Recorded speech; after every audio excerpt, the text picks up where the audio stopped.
So Anbernic announced and released their new Anbernic RG34XX, which is obviously modeled and inspired after the original Game Boy Advance, which I still have right here. Now, this isn't my original Game Boy Advance. I bought one 6 or so months ago, I don't remember, because I missed it and I wanted to have it as an option. And 11-year-old me, 24 years ago, is when I used to use the Game Boy Advance. It has been 24 years since I've had to look at it in a serious way and compare it to anything or check it. If we are measuring that in Anbernic time, that is about 300 Anbernic releases ago. Now, the funny thing about nostalgia is it can hit you in two different ways.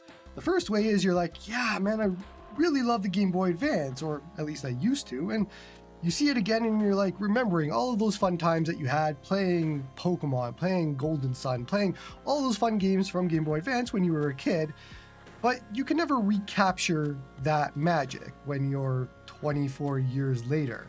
When you play it now, the screen obviously doesn't stand up, the D-pad's a bit small, and all that sort of thing. And unless you mod it to make it not a Game Boy Advance anymore, but a newer one, then you're just kind of left with memories at that point.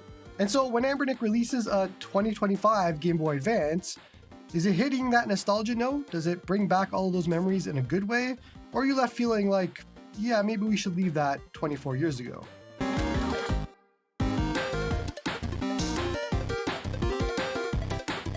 Hey everyone, and welcome back to Joey's Retro Handhelds. I'm Joey, an old guy that reviews and helps set up a lot of retro handhelds that are retro nowadays. And so today we are just going to look at and sort of review the Anbernic RG34XX, which is Anbernic's latest in their line of products. Now, I say latest, but I am very, very late on this one. It came out, I don't even know, a month and a half ago at this point now. But between Christmas and CES and all of that sort of thing, I just never got to it. Plus, I wasn't super excited for it. Despite the fact that I love Game Boy Advance, it didn't do much for me, and I was hoping when I got it that would change. And so within that 2 months, there would have been multiple more Anbernic devices, except for Christmas and Chinese New Year and all of that. So that means that if you wait a week, you might get a 34XX sequel that is probably better. Because apparently it's coming with a better processor and in a clamshell form factor, so the SP.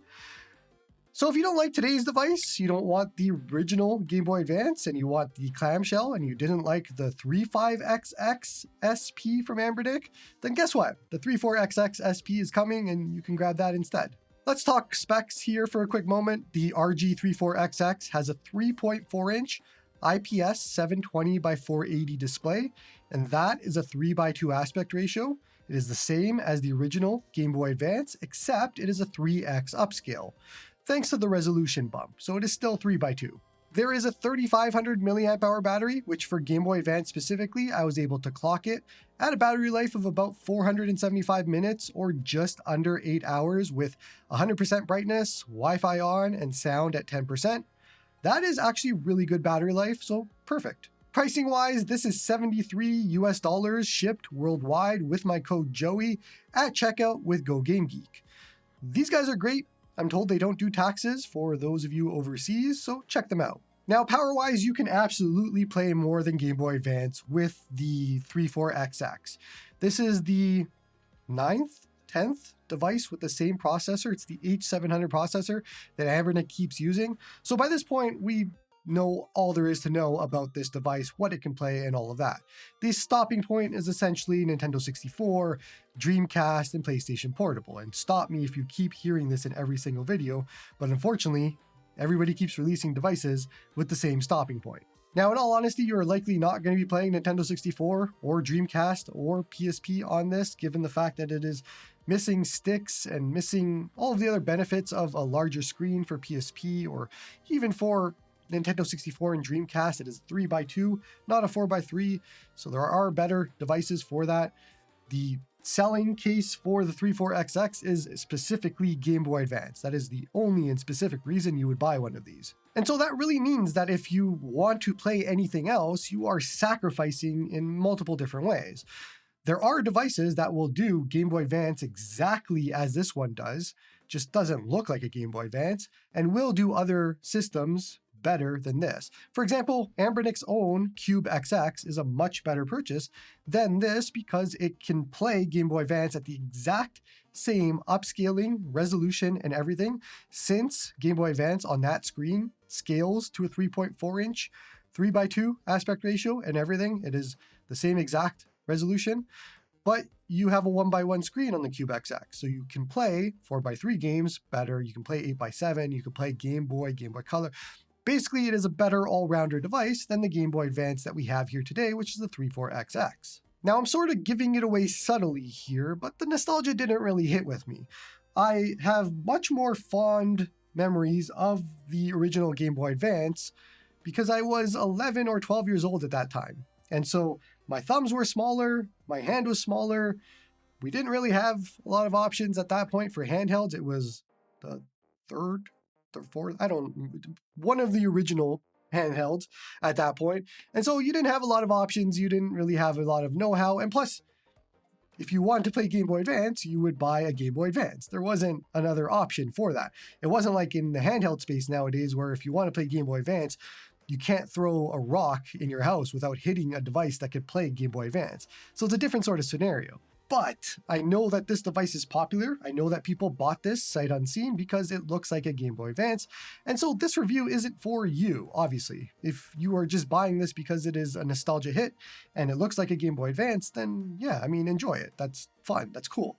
But obviously, we have to talk about negatives when they exist. We have to talk about problems and things like that. So that is what a review is. It isn't for you to justify your purchase. It is for you to know about what actual issues, problems, and things like that might exist. And also for me to just rant sometimes, because that's what I like to do. So I alluded to it earlier, but I have a few issues with the 34XX. The first is the dpad size. And look, I get it. They are modeling this after a Game Boy Advance, so they are copying everything about it. But the dpad size was fine when I was 11 or 12 years old. I had a smaller hand at that point. Everything was fine. Adult Joey just finds it way too small, and I don't find it a good time to use. Now, I wouldn't go so far as to say I hate it, because that's kind of harsh, but like the Anbernic RG34XX, it is just too small for me to use, and it's not what I'm personally looking for. Translating that for people on the internet, of course that means I hate it. Now, if we're just talking Game Boy Advance, which in this video we definitely are, then the rest of the buttons all feel fine. I would consider the X and Y buttons to be essentially kind of useless in this scenario, as their positioning just makes them a little bit difficult to use for anything outside of Game Boy Advance, but you wouldn't buy this for anything outside of Game Boy Advance anyway, so it's like a moo point. It's a cow's opinion. But my biggest issue with the device's controls is the triggers. I can't believe we are having this exact same conversation again so quickly after the Trim UI brick. But let's go for 2 for 2 in a week for bad triggers. They're just horribly placed, and in just about the worst possible spot that you could ever place them. They went so far down the nostalgia rabbit hole of making sure that everything lines up for a Game Boy Advance. You have the nice little, I don't even know what it's called, rolly thingy for the volume and all that sort of thing, and they went really in depth with it. But one thing they could have done was just build up the back so the triggers could be in line with the shoulder buttons, because as they are now, they're just not in a great spot. Here's my concern, because I can hear you saying, I don't use triggers, why do you care about triggers? With Game Boy Advance, the first game that I'm going to play is a Pokemon game. A game that relies heavily on fast forwarding. But you also need to be able to easily turn off the fast forward to do things in that game. So you're constantly going back and forth between fast forward and not fast forwarding. I found myself having to go all salad fingers all over this device to get in a comfortable spot because my usual hotkey is select and then R2, and I want to throw this thing against the wall. None of it was comfortable, and it wasn't fun in any way, shape, or form. Yes, I know this is exactly like the Trim UI brick. I'm aware of that. It's not my fault. Now, if you don't care about fast forwarding, or you plan to remap everything off of the R2, then yeah, you would be fine. The rest of the device is fairly competent in all aspects, and people are going to buy this regardless of what I say, because it is a Game Boy Advance clone, and it's the best one that we've seen to date. But for me, this falls right into that camp of a device that I will be happy with for a weekend, although in this case I wasn't even for that, but you would be happy with it for a weekend, and then you would go back to any other device that you were using for regular uses. Unless this was your first device that you bought, in which case, I guess you're going to be playing Game Boy Advance quite a bit, but otherwise, I'm sure most of you have some other sort of device, and you likely will go back to that after a weekend of using this because it's just a one-trick pony in that way. But honestly, I've spent $70 on worse dinners, so I mean, if that's what you enjoy and you want to buy one, then grab one. Who am I to tell you not to buy something for nostalgia? I'm surrounded. I made a channel based on nostalgia, so I can't really come at you with that. Speaker-wise, they do get loud, and at high volumes, they can distort, but you aren't playing at high volumes mostly, so it doesn't really matter. Otherwise, at normal volumes, the speakers are a bit worse than other options in this price range, but they are still serviceable for Game Boy Advance. I think if you're an audiophile with a budget of $70, you're going to hate anything that you find anyways, and this isn't great either, but we'll have a quick listen.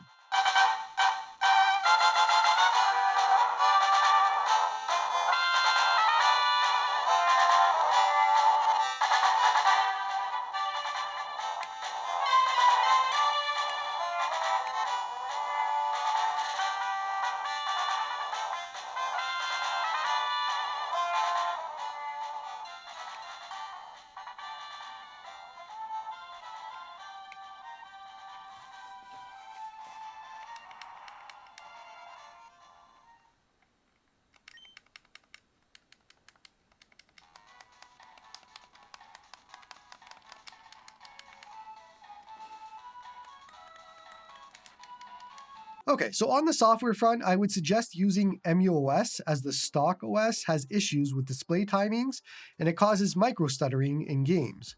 On my unit, for example, it's reporting at 59.1 Hz when it should be at or near 60 Hz, but with the magic of literally putting the device to sleep or pushing the power button, you can change the display timing from what it should be near, and that's 60 Hz, to 110 or 68 or 86 or a bunch of numbers. It goes wild. Honestly, every time I open a game, it is a new screen hertz.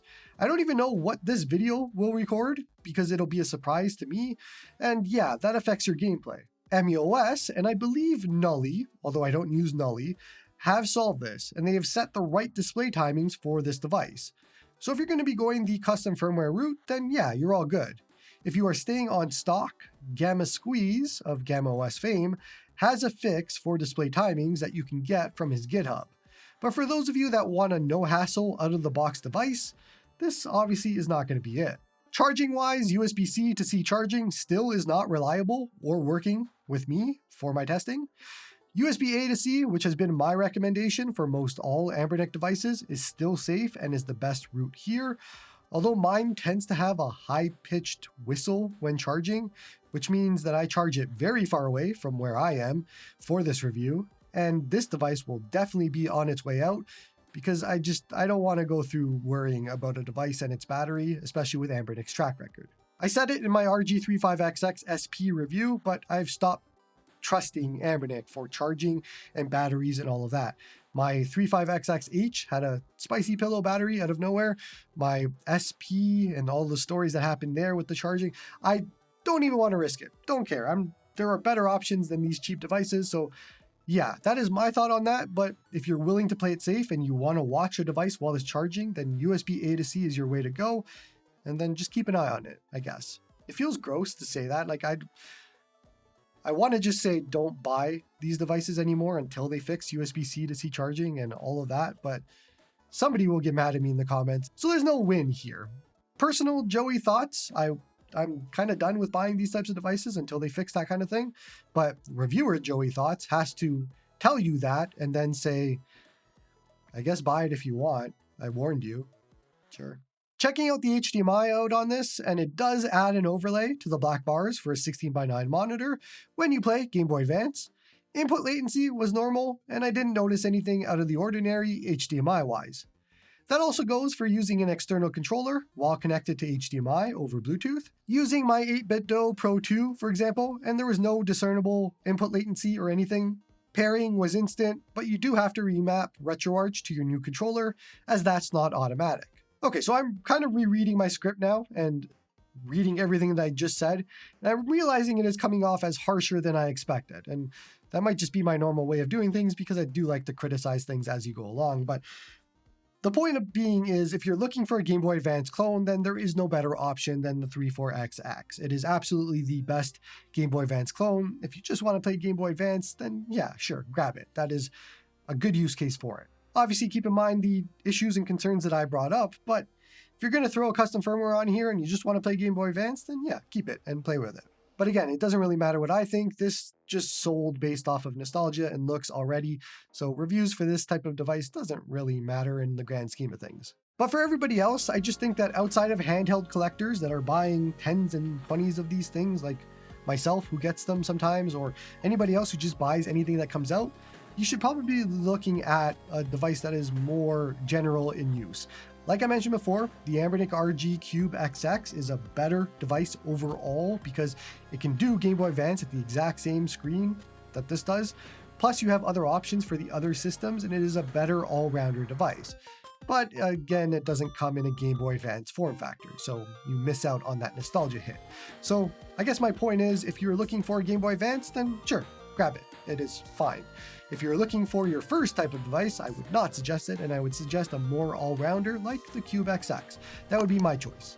That's going to be it for this one. Outside of YouTube, you can find me on Blue Sky, which I've been there for a few months now, and given recent news, you should probably be on there as well.